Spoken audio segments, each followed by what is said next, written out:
Hello everyone! So today pupunta ako ng MOA. Firstly, para sa follow-up check-up ko sa Borough LASIK Center kasi nga nagpa-PRK ako dahil required siya sa isang ina-applyan ko at ayun, may follow-up check-up ako ngayon. Pero after that, makikipag-meet ako sa mga college friends ko sa Wildflower at ayan, for the walking tayo. Medyo na-late nga ako dahil marami pang inasikaso sa bahay. Pero thankfully na-accommodate pa rin naman ako. At ayan, nag-wait lang ako para matawag ako for the check-up. At ayun, good news kasi according to the doctors, 20/20 na yung right eye ko. Nagpapalipas lang talaga ako ng oras ngayon bago yung meeting time namin. Kaya nag-ikot-ikot ako around MOA. At ito nga, andito ako ngayon sa may Decathlon. Ayan yung kanilang mga water bottles. Pero marami pa naman akong water bottles kaya hindi na ako bibili niyan. Check out ko lang talaga. At ayan yung iba nilang mga items pag may mga injury ka or so. And nag-take out din ako ng food dito sa Madao. Parang Vietnamese food siya. At ito nga yung tinake out ko yung mga spring rolls nila. Kasi mahilig nga sa gulay yung family ko. At nag-lunch na rin ako sa Italianis. Inabail ko yung all-day set nila, yung tig 300 lang. Ayan, may only bread, soup, main dish, at saka drink na siya. At ayan, ang cute ng kanilang CR.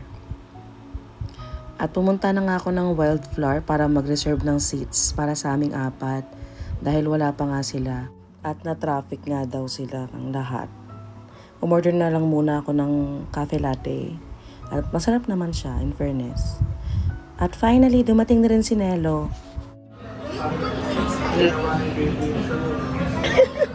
Dumating na rin si Brant. Talagang late na talaga si Ate Moraine. Kaya biniro namin siya na siya ang magbabayad. Pumayag naman siya pero wag daw naming orderin yung buong menu ng Wildflower. At ayan, nagpaagaw na nga si Brant ng kanyang mga keychain. At dahil kami ang nauna, kami din ang maunang pipili. Ayan si Nelo, kumuha nga ng dalawa. Isang pusa na keychain at saka isang M&M. Sabi ni Brant, marami daw talaga siyang ganyan. Kaya okay lang na dalawa ang kunin. At ayan, kumuha din ako ng isa na pink. Dahil for sure si Rain, mas gusto niya yung panda. Finally, dumating na rin si Rain. Ayan, napaka-pretty ng ate girl natin. Ang daming ang pasalubong ng mga ate ni Rain. Thank you po sa mga chocolate. At ayan, may gift din si Rain sa akin from Trader Joe's. At namimili na nga kami ng orderin namin.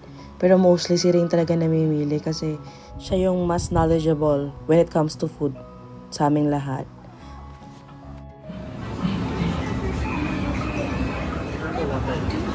Ikaw, anong drink mo? Nag-coffee na ako kanina. Ano na lang sa akin? Tiramisu. I mean, Bibigyan nga sana ako, baka i-judge niyo ako. nag-catch up nga muna kami dahil mga last year pa kami huling nagkita yung sa may Admiral Hotel pa. At ito, dala rin yung kanyang mga fountain pen, mga Monteverde to. Mahilig kasi kami sa fountain pens. At ayan, ang ganda-ganda nga ng mga pen na yan. Galing daw ng US, binabili niya sa mga ate niya. At ang maganda sa mga pen na to, sobrang ganda ng mga nib nila. Ayan na may pa-design na parang trident. Actually, it's not worth its price so much. Pinipicturean mo na naman. Binibidyoan lang kita. Ikaw yung main character ng vlog.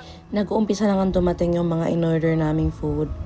At ayan, yung iba sa mga in-order namin, yung parang churro siya na potatoes and then parang potato ball. At ito yung kabuuan, bumili din ng pasta and ng steak. At dahil lapit na nga magsarado yung mall, na isipan na naming umalis, ihahatid ko lang sila pabalik sa may Sabi Maison. ni Lorraine, ngayon pa lang daw niya nakita nakamaong. Eh, bakit nagkaroon sa... Hindi sa jeans. Chinos? Parang more like... Bale, imimit ni Rain yung mga ate niya at sasabay na rin si Brant at Nelo pa uwi kasi malapit lang din naman yung mga houses nila. Ako lang talaga yung taga-Tagig. Anyways, Babalik na sana ako ng bahay. Naalala ko ngayon pala yung balik ni Ate Raquel from CDO. Akala ko bukas pa. Kaya dinaanan ko na rin siya bago umuwi. I need to blow. Sakto pala yung